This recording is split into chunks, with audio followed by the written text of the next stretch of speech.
Hello students, welcome back to online classes. आज आपके लिए आपका बहुत ही इम्पोर्टेंट चैप्टर फिजिक्स का मोशन ये लेके आया हूँ। ये चैप्टर में काफ़ी सारे ऐसे टर्म्स हैं जो आपको आगे हायर स्टैंडर्ड्स में भी काम लगने वाले। साथ साथ में ये चैप्टर की ऐसी चीज़ें जो है वो आपको प्रैक्टिकल लाइफ में भी देखने मिलेगी। ठीक है, तो पहले हम इसको इंट्रोडक्शन ले लेते हैं इसका कि मोशन एक्चुअली है क्या, व्हाट इज़ मोशन। तो ज़्यादातर आप लोग ऐसे सोच रहे थे कि मोशन मतलब कि भाई जैसे कि फॉर एग्जांपल ये मार्कर है, ये मोशन हो गया। तो एक्चुअली में ये मोशन नहीं है।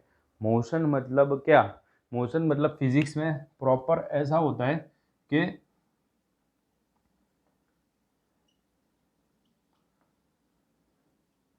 ये वर्ड आना बहुत ही ज़रूरी है, with some reference point.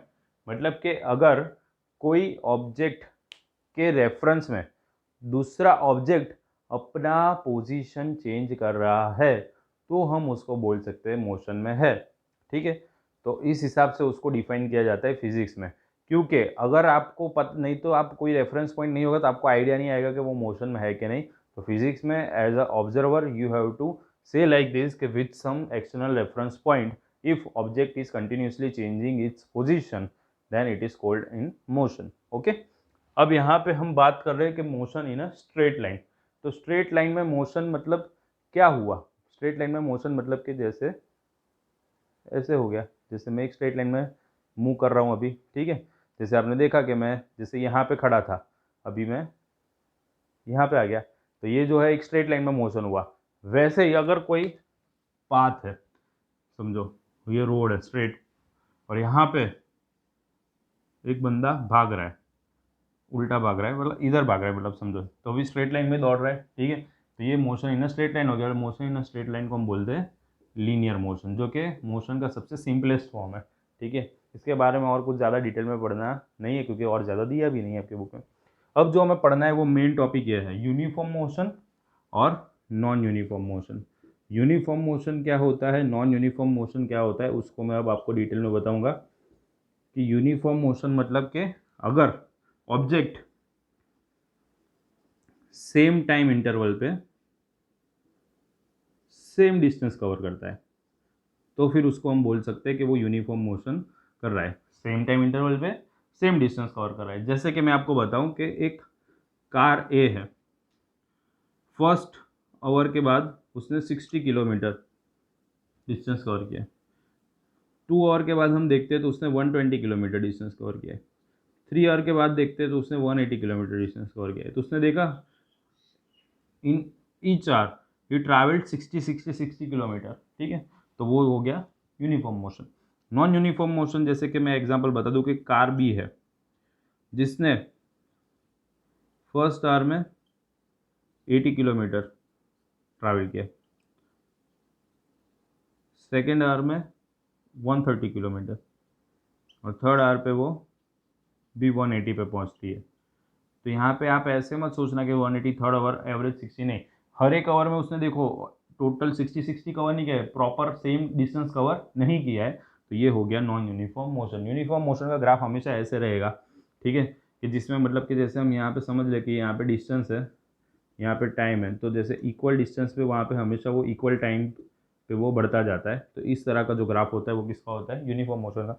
Non uniform motion का ग्राफ ऐसे होता है कर्व वाला, या फिर कुछ भी ऐसे ऐसे टेढ़ा मेढ़ा ग्राफ हो सकता है, वो होता है नॉन यूनिफॉर्म मोशन का। ठीक है, कुछ थियरी में ऐसे भी देते हैं कि ग्राफ जो है ऐसे स्ट्रेट जा रहा है, मतलब कि वो आगे कवर नहीं कर रहा है, सेम जगह पे रुक गया है, तो अभी उसको यूनिफॉर्म मोशन गिना जाता है। पर वो मेरे हिसाब से प्रॉपर लॉजिक नहीं है। प्रॉपर लॉजिक यही है कि अगर सेम डिस्टेंस सेम टाइम पे कवर कर रहा है तो ये तो मतलब स्पेसिफिक उसका ग्राफ यूनिफॉर्म मोशन का ये हुआ। अब हम आगे इसके टॉपिक देखते हैं कि डिस्टेंस और डिस्प्लेसमेंट, इसमें क्या फ़र्क है। ज़्यादातर सुनने में तो ऐसा लगता है कि सेम ही वर्ड है, पर इसके बीच में बहुत बड़ा अंतर है। सबसे पहला तो अंतर ये है कि ये जो है ये टोटल पाथ है कोई भी मतलब चीज़ का, और डिस्प्लेसमेंट मतलब कि शॉर्टेस्ट वैल्यू या बोल दो मेजरमेंट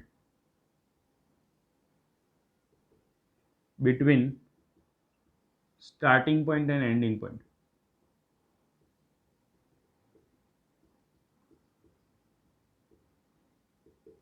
मतलब कि समझा रहा हूँ आपको। अभी अभी जैसे कि यहाँ पे एक कैमरा फिट है जिसमें से ये रिकॉर्ड हो रहा है वीडियो। अब उस कैमरा और मेरे बीच में जितना टोटल पाथ है वो हो गया डिस्टेंस, ठीक है, जो कि अराउंड करीब 1.5 से 2 मीटर का है, ठीक है। और अगर डिस्प्लेसमेंट की बात करूँ मैं, तो जैसे कि ये मार्कर है, ठीक है, और ये उसका स्टार्टिंग पॉइंट है। अब मैं यहाँ से उसको मूव कराना शुरू कर रहा हूँ और ये मूव करके यहाँ पे आके रुकता है, तो इसका डिस्प्लेसमेंट क्या होगा? हम इसका डिस्प्लेसमेंट ऐसे नहीं गिनेंगे, यहाँ से शुरू किया था मैंने और यहाँ पे, तो जो शॉर्टेस्ट उनके बीच में जो मेजरमेंट हुआ स्टार्टिंग और एंडिंग पॉइंट में वो गिना जाएगा। तो इसका डिस्प्लेसमेंट अराउंड समझो कि कुछ 2 इंच या 3 इंच हुआ, तो ये उसका डिस्प्लेसमेंट हुआ। ना कि हम ऐसे गिनेंगे डिस्प्लेसमेंट वो ऐसे करके आया था ऐसे। और एक इंपॉर्टेंट चीज़, डिस्प्लेसमेंट अगर मैं जैसे यहाँ से स्टार्टिंग पॉइंट से कर रहा हूँ, इसको घुमाया घुमाया घुमाया घुमाया वहीं पे वापस रुक गया, तो डिस्प्लेसमेंट जीरो हो गया। वैसे लगेगा कि ये तो घूम के आया तो कैसे जीरो हो सकता है, पर अगर स्टार्टिंग पॉइंट और एंडिंग पॉइंट का हमें डिफरेंस देखना है हमेशा, तो डिस्प्लेसमेंट जीरो भी हो सकता है। तो यहाँ पे एक और पॉइंट हमारे ये भी है कि ये जो है इट इज़ ऑलवेज पॉजिटिव, मतलब ये हमेशा पॉजिटिव वैल्यू में ही रहता है, जबकि ये तो जो है वो पॉजिटिव, ज़ीरो या फिर नेगेटिव भी हो सकता है, ठीक है। इसमें एक और चीज़ है कि ये जो है वो स्केलर क्वांटिटी है और ये जो है वो वेक्टर क्वांटिटी है। अब स्केलर और वेक्टर क्वांटिटी क्या होती है कि जिसमें आपको सिर्फ वैल्यू मिलती है ना फिजिकल क्वांटिटी में, उसको हम स्केलर बोलते हैं। जिसमें वैल्यू के साथ साथ आपको डायरेक्शन भी मिलती है उसे वेक्टर बोलते हैं। एक और एग्जांपल दे दूँ स्केलर और वेक्टर की बात निकली तो, जैसे कि हम फोर्स को बोल सकते हैं वेक्टर क्वांटिटी। कोई भी फोर्स अप्लाई करें, जैसे मैं यहाँ पे अभी जैसे फोर्स दे रहा हूँ तो ये डायरेक्शन में फोर्स दे रहा हूँ, तो वेक्टर क्वांटिटी। ग्रेविटेशनल, ये ग्रेविटेशनल फोर्स हमेशा कहाँ डाउनवर्ड आता है, वेक्टर क्वांटिटी। और अगर मैं स्केलर का एक एग्जांपल दूँ आपको, तो टेम्परेचर, मेरे आसपास यहाँ पे टेम्परेचर तो है ही। अभी जैसे कि फॉर एग्जांपल यहाँ पे टेम्परेचर शो कर रहा है मुझे 30 डिग्री, तो 30 डिग्री जो है टेम्परेचर, तो ये रूम का यहाँ पे मतलब यहाँ पे 30 डिग्री टेम्परेचर पर कौन सी डायरेक्शन है पता है मुझे? नहीं, उसका कोई डायरेक्शन नहीं होता, सिर्फ वैल्यू मिलती है। तो वैसी जो होती है क्वांटिटी उसको हम बोलते हैं स्केलर क्वांटिटी। तो ये मैंने एक्स्ट्रा आपको इन्फॉर्मेशन के लिए बताया। तो ये डिस्टेंस में स्केलर क्वांटिटी और ये वेक्टर क्वांटिटी, तो इसके ये डिफरेंस के मेन पॉइंट्स हो गए। अब ऐसे ही हम एक और डिफरेंस देखते हैं यहाँ पे, जो है स्पीड और वेलोसिटी के बारे में। तो इसमें भी यही चीज़ है, स्पीड जो है वो स्केलर है जबकि ये वेक्टर क्वांटिटी है। तो पहला पॉइंट तो ये हो गया, ठीक है।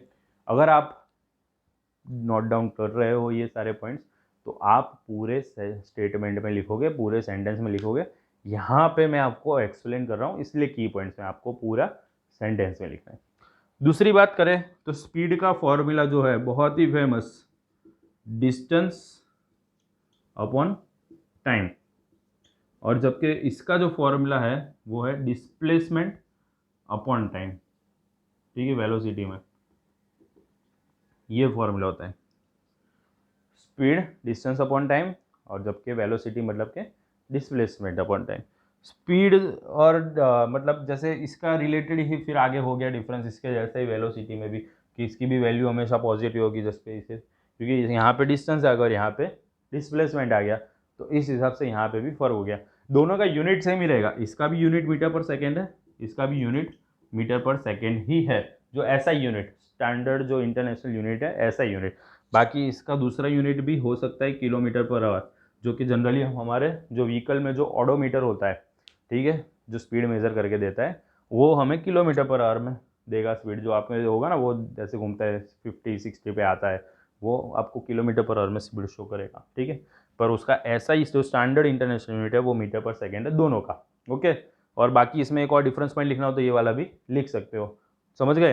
अब हम जाते हैं एवरेज वेलोसिटी। ये एक थोड़ा अलग सा हटके कॉन्सेप्ट है एवरेज वेलोसिटी, क्योंकि जनरली हम कोई भी चीज़ की एवरेज बोलते हैं, जैसे कि कोई भी चीज़ में एवरेज हम निकालते क्या करते हैं, जैसे समझो एक V1 वेलोसिटी है, एक V2 वेलोसिटी, तो आप सोचोगे एवरेज वेलोसिटी मतलब V1 + V2, तो यहाँ पे ये कॉन्सेप्ट नहीं लगता। हाँ, अगर स्पीड होती तो मैं बोलूँ कि एवरेज स्पीड जो है उसको हम ऐसे ले लेके, एवरेज स्पीड एक S1 थी एक S2 थी, तो हम लगा लेके S1 + S2/2, तो स्पीड में ये है पर एवरेज वेलोसिटी में ये नहीं होगा। तो एवरेज वेलोसिटी कैसे फाइंड करेंगे हम? तो एवरेज वेलोसिटी में आपको ऐसा आएगा कि चेंज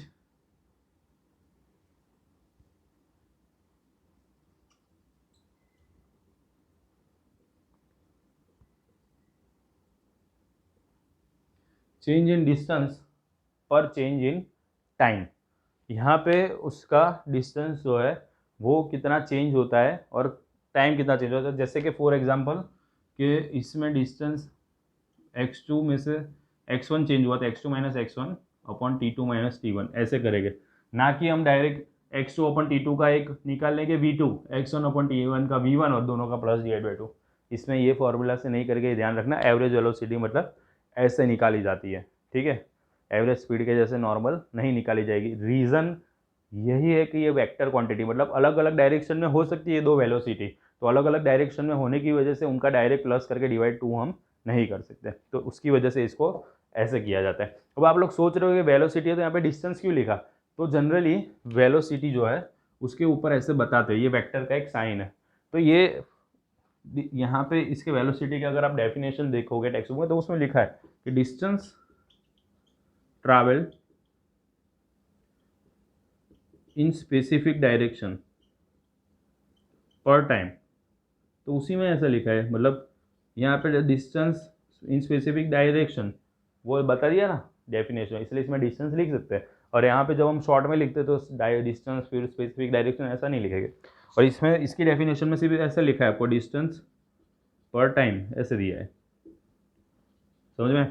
तो वर्ड दोनों में ही यूज़ किया है ये वाला, पर इसमें डिस्टेंस के साथ आपको बोला है स्पेसिफिक डायरेक्शन, और जबकि इसमें सिर्फ डिस्टेंस पर टाइम बोला है। तो इस हिसाब से इसमें डिफरेंस है। तो यहाँ पे भी हम इसीलिए चेंज इन डिस्टेंस पर चेंज इन टाइम ले रहे हैं, और इस हिसाब से हम एवरेज वेलोसिटी का फॉर्मूला बनाते हैं। अब एक बहुत ही मस्त interesting topic, change in velocity पर टाइम। वेलोसिटी का चेंज हो पर टाइम तो उसे क्या बोलेंगे, उसको बोलेंगे एक्सीलरेशन।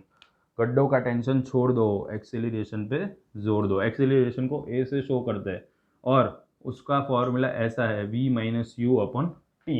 अब इसमें v क्या है, v है आपकी फाइनल वेलोसिटी, u क्या है आपकी इनिशियल वेलोसिटी, और t मतलब के उसके लिए रिक्वायर्ड टाइम, ठीक है। तो ये तीन चीज़ों से बनता है ये एक्सेलरेशन का फॉर्मूला, और यही चीज़ को अगर आप यूज़ करो स्टेटमेंट में तो आपकी बन जाएगी डेफिनेशन, ठीक है। आप लोगों ने एक्सेलरेशन व्हीकल में याद आ रहा होगा, ठीक है। एक्सेलरेटर होता है, वो क्या करता है, बढ़ाता है ना स्पीड को, वेलोसिटी को, वो एक डायरेक्शन में स्पेसिफिक बढ़ाता है। तो ये जो है एक्सेलरेशन वही है। तो एक्सेलरेशन मतलब क्या, चेंज इन वेलोसिटी। पर यहाँ पे एक चीज़ आपको समझने की, एक्सेलरेशन जब हम वर्ड यूज़ कर रहे हैं तो वो क्या करेगा, इंक्रीज करेगा। मतलब ये फॉर्मूला हमें क्या होगा इन जनरल कि इनिशियल वेलोसिटी हमेशा कम या फिर ज़ीरो होगी और फाइनल वेलोसिटी ज़्यादा होगी, तो इसीलिए ये इंक्रीज करेगा। पर सोचो कि बाय एनी हाउ ये u की वैल्यू ज़्यादा हो गई और v की कम, ये वाले केस में हम क्या बता रहे हैं, v की ज़्यादा और u की कम। पर ऐसा हो गया कि u की ज़्यादा, पहले वेलोसिटी ज़्यादा थी इनिशियल और फिर कम हुई। जैसे कि ये केस कब हो सकता है, जब ब्रेक अप्लाई होता है, ब्रेक हम लगाते हैं तब ऐसा हो जाता है ना कि इनिशियल वेलोसिटी ज़्यादा थी और फाइनल कम। तो उस टाइम पे आप क्या करोगे, तो उस टाइम पे जो एक्सेलरेशन की वैल्यू आपको नेगेटिव मिलेगी ये फॉर्मूला के हिसाब से, और एक्सेलरेशन की वैल्यू नेगेटिव मिलती है या फिर इस हिसाब से जब वो एक्सेलरेशन डिक्रीज हो रहा है, नेगेटिव मिले मतलब डिक्रीज हो रहा है, तो उसको डिसेलरेशन बोलते हैं या फिर उसको रिटार्डेशन बोलते हैं। उसको रिटार्डेशन या फिर डिसेलरेशन बोला जाता है, ठीक है। तो ये चीज़ आप ध्यान में रखना कि मतलब जब ब्रेक अप्लाई करते हैं स्पीड धीरे धीरे कम होती जा रही है तो उसको डिसेलरेशन या रिटार्डेशन बोलेंगे। एक्सेलरेशन दे रहे हो, स्पीड धीरे धीरे बढ़ती जा रही है तो उसको हम बोलेंगे एक्सेलरेशन, ये उसका फॉर्मूला। तो इतना जो था ये सारे टर्म समझाए। अब न्यूमेरिकल और डेरिवेशन वाला जो एक पार्ट 2 आएगा उसमें बाकी चीज़ें हम डिस्कस करेंगे। तब तक इसको अच्छी तरह से नोट डाउन करके समझ लेना। Okay, bye bye.